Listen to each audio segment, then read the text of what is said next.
नमस्कार। एवं ग्रीष्म ऋतु चली ग्रीष्म प्रभाव फल जलवायु तापमात्रा बहुत अधिक होया फल जनजीवन अस्तव्यस्त हो गले।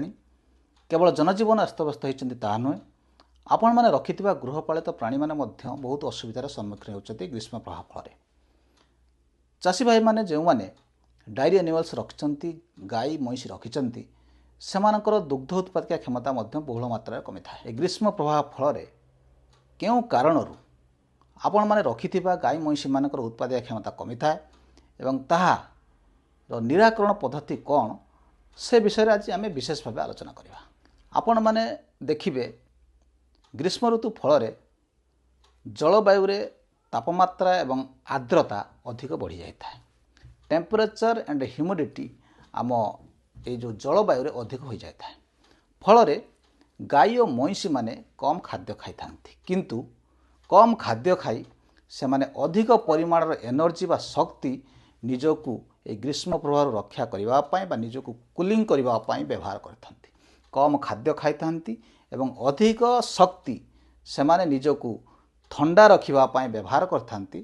फल से दुग्ध उत्पादन उपर कुप्रभाव पड़ता है। से ग्रीष्म ऋतु आपण मैंने रखिथिबा गाई और महिषी मानकू निश्चित भावे ठंडा परिवेश जोगेबार व्यवस्था करेंगे। सेहीपरि ग्रीष्म ऋतु जेहेतु जलवायुर आर्द्रता एवं शुष्कता थाए दूध देउथिबा गाई और महिषी मानकू अधिक शोष लगी था।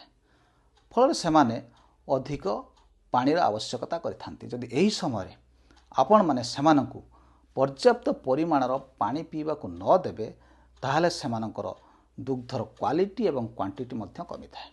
आपण माने जानिबा दरकार दुग्धरे जलर परिमाण बा वाटर परसेंटेज 85 रु 87% होता है। सेहीपरि गोटे बड़ गाई दैनिक 50 रु 70 लिटर स्वच्छ निर्मल पानी पीबार आवश्यकता अच्छी एवं यार परिमाण ए ग्रीष्म ऋतु अधिक होता है। तेणु ग्रीष्म ऋतु जदि आपण पर्याप्त परिमाणर स्वच्छ निर्मल ठंडा पानी पीवाक से न देवे निश्चित भाव से दुग्ध उत्पादक क्षमतार व्याहत घटो। फल से दुग्धर क्वालिटी एवं क्वांटिटी कम। तेणु यही समय दर्शक बंधु आपण मैंने रखिथिबा गाई और महिषी मानक पर्याप्त परिमाणर स्वच्छ निर्मल एवं ठंडा पानी पीवाक दिंतु। फल यही समय से दुग्ध उत्पादक क्षमता एवं दुग्धर मान कौन परिवर्तन हेब नहीं। आ गोटे इम्पोर्टाट फैक्टर हूँ हार्मोनाल स्ट्रेस। हार्मोनाल स्ट्रेस कौन? यही ग्रीष्म ऋतु प्रभाव फल हिट स्ट्रेस होता है। हिट स्ट्रेस जुगु अनेक गाई ठीक समय गरम को आसी ना साइकेल को आसी ना से कंसेप्शन रेट बा गर्भधारण क्षमता कमी जाए।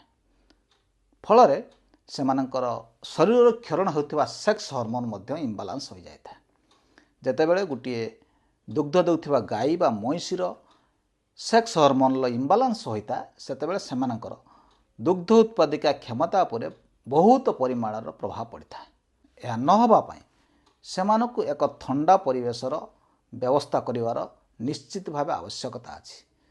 सेमानकु एक कंफर्टेबल परिवेश रे रखिबाकू पड़िबो। फल सेमानक उपरे एई हीटर बा बाहर थिबा ग्रीष्मर कौन से प्रभाव पड़ोनी। फल सेमानक उपरे हीट स्ट्रेस सहित हार्मोनाल स्ट्रेस फल सेमानकर दुग्ध उत्पादक क्षमता ठीक रहिबो। ग्रीष्म ऋतु रे दुग्ध उत्पादन ह्रासर आउ एक मुख्य कारण होउची हाउसिंग बा गाई रहुथिबा बा महिषी रहुथिबा गुहाल। आपण जो गाई और महिषी मानक रखुचंती तार गुहालर कंस्ट्रक्शन एपरि हेबा उचित जेपरि आपणकर से गाई और महिषी मानक उपरे रुद्रतापर कौन प्रभाव पड़ पार ना। फॉर एग्जांपल आपण जो घरटी प्रस्तुत करिथांती तार उच्चता मिनिमम 10 रु 11 फुट हेबार आवश्यकता अच्छी। ताठारु कम हेले से गाई और महिषी मानक उपरे ग्रीष्मर प्रभाव अधिक पड़ो। फल से दुग्ध उत्पादिका क्षमता कमिब। सेहीपरि आउ गोटे फैक्टर है पोर वेंटिलेशन। जदि आपण प्रस्तुत करथिबा गुहालर वेंटिलेशन ठीक न हेबो ता माने जो ଆମୋନିଆ ଗ୍ୟାସ୍ଟି ଫର୍ମେସନ୍ ହୁଏ ସେମାନଙ୍କର ମଳ ଏବଂ ମୂତ୍ରରୁ ତାହା ବାହାରିବାର ଆବଶ୍ୟକତା ଅଛି। ସେଥିପାଇଁ ପର୍ଯ୍ୟାପ୍ତ ପରିମାଣର ଫ୍ୟାନ୍ର ବ୍ୟବସ୍ଥା କରିବାର ଆବଶ୍ୟକତା ଅଛି। ସେମିତି ଏକ୍ଜଷ୍ଟେଡ୍ ଫ୍ୟାନ୍ ଲଗାଇବାର ମଧ୍ୟ ଆବଶ୍ୟକତା ଅଛି।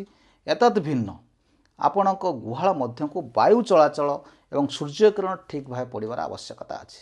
ଫଳରେ ଆପଣଙ୍କ ଗୁହାଳର ଭେଣ୍ଟିଲେସନ୍ ଠିକ୍ ରହିପାରିବ ଏବଂ ଫଳରେ ସେହି ଭେଣ୍ଟିଲେସନ୍ର କୁପ୍ରଭାବ ଯେପରି ଗାଈ ଉପରେ ନ ପଡ଼ିବ ନିଶ୍ଚିତ ଭାବେ ଆପଣମାନେ ଧ୍ୟାନ ଦେବାର ଆବଶ୍ୟକତା ଅଛି। ଆପଣମାନେ ଯେଉଁ ଗୁହାଳଟି ପ୍ରସ୍ତୁତ କରିଥାନ୍ତି ତାହାର ଛାତ ଆଜବେଷ୍ଟସ୍ କିମ୍ବା ଟିଣ ହୋଇଥିଲେ ତାହାକୁ ଆପଣମାନେ ଏହି ଗ୍ରୀଷ୍ମ ଋତୁ ସମୟରେ ନଡ଼ା କୁଟା ପତ୍ର ପକାଇ ତାହାକୁ ଢାଙ୍କିବେ ଏବଂ ବାରମ୍ବାର ଏହି ଗ୍ରୀଷ୍ମ ଋତୁ ସମୟରେ ପାଣିର ସିଞ୍ଚନର ବ୍ୟବସ୍ଥା କରିବେ। ଫଳରେ ଆପଣଙ୍କର ଗୁହାଳଟି ଥଣ୍ଡା ରହିବ। ଫଳରେ ସେମାନଙ୍କ ଉପରେ ହିଟ୍ ଷ୍ଟ୍ରେସ୍ର କୌଣସି କୁପ୍ରଭାବ ପଡ଼ିବ ନାହିଁ। ଫଳରେ ସେମାନଙ୍କର ଦୁଗ୍ଧ ଉତ୍ପାଦନ କ୍ଷମତା ଠିକ୍ ରହିବ। ଗ୍ରୀଷ୍ମ ଋତୁରେ ଦୁଧିଆଳି ଗାଈ ଓ ମଇଁଷିମାନଙ୍କର ଦୁଗ୍ଧ ଉତ୍ପାଦନ ହ୍ରାସର ଆଉ ଏକ ପ୍ରମୁଖ କାରଣ ହେଉଛି ଠିକ୍ ପରିମାଣରେ ପ୍ରପର୍ ନ୍ୟୁଟ୍ରିସନ୍ ନ ପାଇବା। ଆପଣମାନେ ଜାଣନ୍ତି ଏହି ଗ୍ରୀଷ୍ମ ଋତୁରେ କମ୍ ପରିମାଣରେ ବର୍ଷା ହୋଇଥାଏ। ଫଳରେ ଚାରଣ ଭୂମିରେ ପର୍ଯ୍ୟାପ୍ତ ପରିମାଣର ଘାସ ଉଠିନଥାଏ। ସେହିପରି ଆପଣମାନେ ଯେଉଁ ଘାସ ଚାଷ କରିଥାନ୍ତି ତାହା ମଧ୍ୟ ଠିକ୍ ଭାବରେ ଏହି ସମୟରେ ଉତ୍ପାଦନ ହୋଇନଥାଏ। ଫଳରେ ସେମାନଙ୍କୁ କେବଳ ଦାନା ଦେଇ ସେମାନଙ୍କର ଦୁଗ୍ଧ ଉତ୍ପାଦନ ଆମେ କରିଥାନ୍ତି। ଯଦି ଆପଣମାନେ ଠିକ୍ ଦାନା, ଠିକ୍ ପରିମାଣର ଦାନା, ଉଚିତ କ୍ୱାଲିଟିର ଦାନା ଯଦି ନ ଦେବେ ଫଳରେ ସେମାନଙ୍କର ଦୁଗ୍ଧ ଉତ୍ପାଦିକା କ୍ଷମତା ନିଶ୍ଚିତ ଭାବେ କମିଥାଏ। ଆପଣମାନେ ଜାଣିଛନ୍ତି ସେମାନଙ୍କ ଶରୀରକୁ ଯଦି ଠିକ୍ ପରିମାଣରେ ପର୍ଯ୍ୟାପ୍ତ ପରିମାଣର ଡ୍ରାଏ ମ୍ୟାଟର୍ ନ ଯିବ କିମ୍ବା ତନ୍ତୁ ଜାତୀୟ ଖାଦ୍ୟ ନ ଯିବ ଫଳରେ ସେମାନଙ୍କ ଶରୀରରେ ଦୁଗ୍ଧ ଉତ୍ପାଦିକା କ୍ଷମତା କମିଯାଇଥାଏ। ତେଣୁ ଗ୍ରୀଷ୍ମ ଋତୁ ପ୍ରଭାବ ଫଳରେ ପ୍ରଥମତଃ ସେମାନଙ୍କର ଖାଦ୍ୟ ଖାଇବାର କ୍ଷମତା କମିଥାଏ ଏବଂ ଖାଦ୍ୟର ମାନ ଯଦି ଠିକ୍ ଭାବେ ନଥାଏ ଫଳରେ ସେମାନଙ୍କ ଶରୀରରେ ଦୁଗ୍ଧ ଉତ୍ପାଦିକା କ୍ଷମତା କମିଥାଏ। ତେଣୁ ଦର୍ଶକ ବନ୍ଧୁ ଆପଣମାନେ ଜାଣିଲେ ଦୁଗ୍ଧ ଉତ୍ପାଦନ ହ୍ରାସର ମୁଖ୍ୟ କାରଣ ଗୁଡ଼ିକ କ'ଣ।